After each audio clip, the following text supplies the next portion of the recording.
மக்கள் சிறப்பாக வாழ வேண்டும், மக்கள் மகிழ்ச்சியாக இருக்க வேண்டும், மக்கள் பக்குவப்பட்ட மக்களாக வாழ வேண்டும் என்பதற்காகத்தான் பக்தியிலே சற்று மருந்திலே எப்படி தேவை கலந்து கொடுக்கிறார்களோ அப்படி தங்கம் என்ற அந்த விஷயத்தை வைத்து மக்களை ஈர்த்து அந்த நட்சத்திர பாதை மூலம் நடந்து செல்கிற போது அம்மாவுடைய வார்த்தைகள் ஞான கீதை என்று பல மொழிகளில் எழுதப்பட்டிருக்கும்.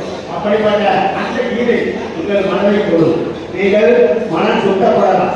ஆகவே இந்த நட்சத்திர பாதை 2 கிலோமீட்டர் நீங்கள் நடக்கிற போது மனசு சுத்தமாகும், உடலுக்கு சுகம் தரும், உள்ளத்துக்கு பெரிய மகிழ்ச்சியை தரும்.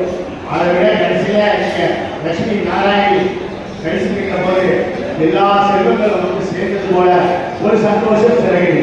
அதுக்கு பிறகு பெருமாள் 9 மணியிலே ஸ்ரீனிவாச பெருமாள் நீங்க பாத்தீங்கன்னா 1500 கிலோல வெள்ளியில செய்யப்பட்ட ஸ்ரீ மகா கணபதி.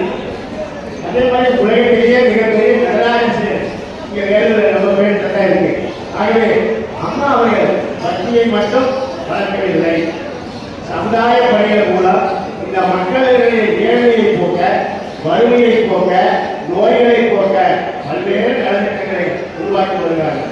அதிலே ஒரு அற்புதமான நிகழ்வுதான் இன்றைக்கு துணை முதல்வர் தலைமையிலே நடைபெறுகின்ற உங்களுக்கு பொற்கிழி கொடுப்பது மற்றும் சான்றிதழ் கொடுக்கின்ற நிகழ்ச்சி. இந்த நிகழ்ச்சியை அம்மா சொல்கிற போது மிக பெருமையாக சொன்னார்கள். நாம் பிறந்த நாள் தொடர்பாக, இந்த வைபவம் தொடர்பாக, முன்விழா நிகழ்ச்சி தொடர்பாக முதலிலே நடைபெறுகிற நிகழ்ச்சி இந்த நாட்டுப்புற கலைஞர்களுக்கு பொற்கிழி அளிக்கிற நிகழ்ச்சி தான் என்று அவர்கள் பெருமையோடு சொன்னார்கள். நான் மீண்டும் இங்கே பதிவு செய்தேன். காரணம், அம்மாவின் இதயத்தில் முதலில் பிடித்த ஒரு நாட்டுப்புற கலைஞர்களுக்கு இன்று கௌரவப்படுத்துகிற விழா. அதனால இங்கே கலந்து கொண்டு சிறப்பித்துக் கொண்டிருக்கிறீர்கள். ஆக ஓம் சர்வாக்கள் மங்களே ஸ்ரீ சர்வார்த்த சாதியே சரண்யே திரம்பிகே கௌரி நாராயண